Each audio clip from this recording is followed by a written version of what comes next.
Welcome back. It's getting to be that time of year where online shopping really starts to pick up ahead of the holiday season, but scammers are also catching on and trying to trick you into thinking one of those packages might not be on the way. Lane Montz is with us this afternoon to talk more about that scam that really ramps up this time of year.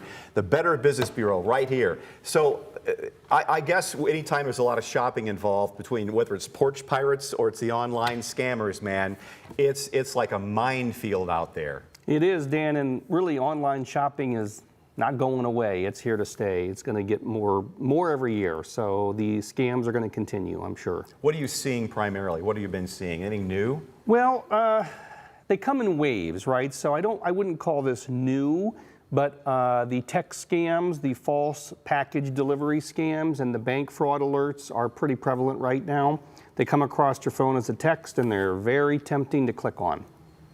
Yeah, it's interesting. We were talking in the newsroom. Several of us have gotten the email from the Postal Service, the USPS, saying that we couldn't deliver your package and to go on this link to establish where your package might be. And we do a really good job at WTOL. We have online classes in learning how to recognize phishing, scams, the whole thing.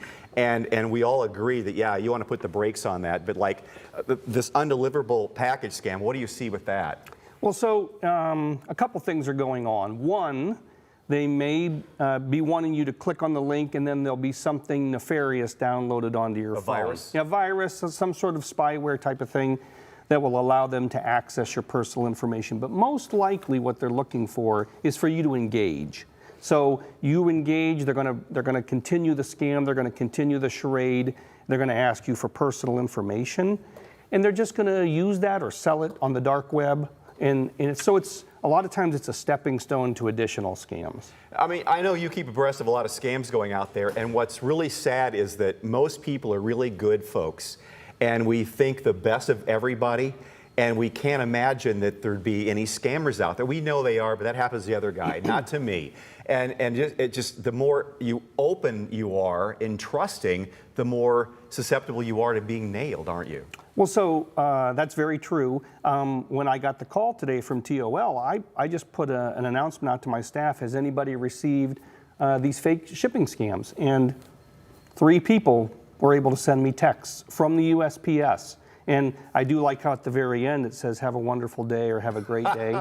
So I'm not saying, at least they're nice about it. I'm not saying that's not the USPS. They can be very, very delightful, but they're not sending out texts like that. How the Better Business Bureau has established itself, it's its private entity, but it does such good work that works out where if I'm a local business, I make sure that I get approved by you so that people check me out, they know that I'm good. But what's the history of the Better Business Bureau? Well, the history of the Better Business Bureau goes back over 100 years, and it all came about as the brainchild of the vice president of Coca-Cola. Coca-Cola was sued for false advertising by the federal government, and their defense was, well, everybody knows advertising is fake. And this gentleman was so angry about that defense as the VP of Coca-Cola that he began starting these truth in advertising clubs.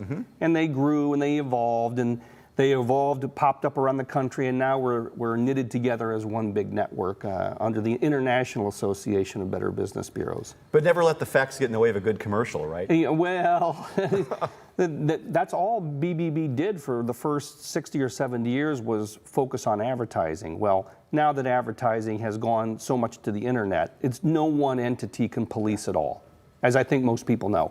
So it's still all about the good businesses in a community, because we're very community-based. My chapter is 24 counties, and that's what I have control over, supposedly. And it's good businesses banding together to help set the standard, right? So that the bad businesses don't take take business away from the good ones. That's what it's about. So if you're out there watching this, you're thinking, boy, there's something shady I'd like to ask about. We call you? Yep, so we have public lines. They're separate from our business lines. Public lines dedicated that people can call in, 419-531-3116. 419-531-3116. And we take a lot of public calls.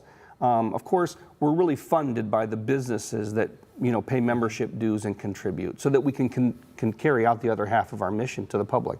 Well, scammers will be around forever, but keep doing the good work. I don't want to say good, that's bad, but it does help us with our mission. Lane, great to talk Yeah. with you again. Thanks. Well,